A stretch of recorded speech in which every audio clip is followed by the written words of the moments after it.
Welcome to Ask and Learn. So, what assumptions in a role model do not hold in the real world? There are three that I want to talk about. The first one is rational agents.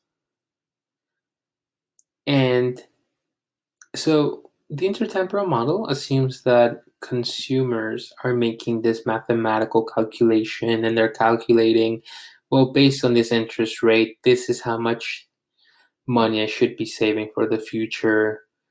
This is how much I should be borrowing. But consumers are not really rational. And when there's a change in interest rate, they might not react the way the model predicts that it does. Sometimes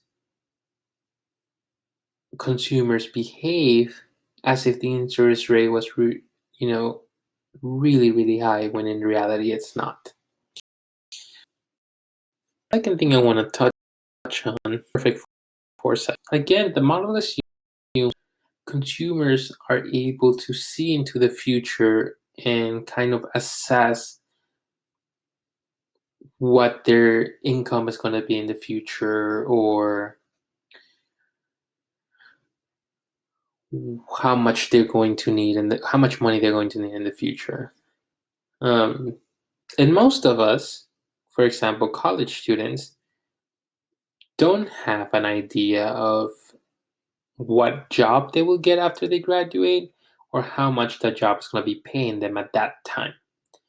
So your decisions are kind of based on some subjective belief of what's going to happen and not really on the actual numbers. Um, the third thing is in intertemporal models is there's a two-period model, and it really doesn't account for emergencies. Let's say that I follow the model. The model says put all of this money into a savings account in which you cannot retrieve the money, but it has a high interest rate. But then I get into a car accident and I have to buy a new car, which is not a cheap thing. The model does not account as to what happens when those type of events occur. Not very good at taking into account things that are not within those two periods. There's no in between. There's now and there's the future, and what's in between kind of is how it's not really part of the model. It's really hard for the model to really hold in the real world.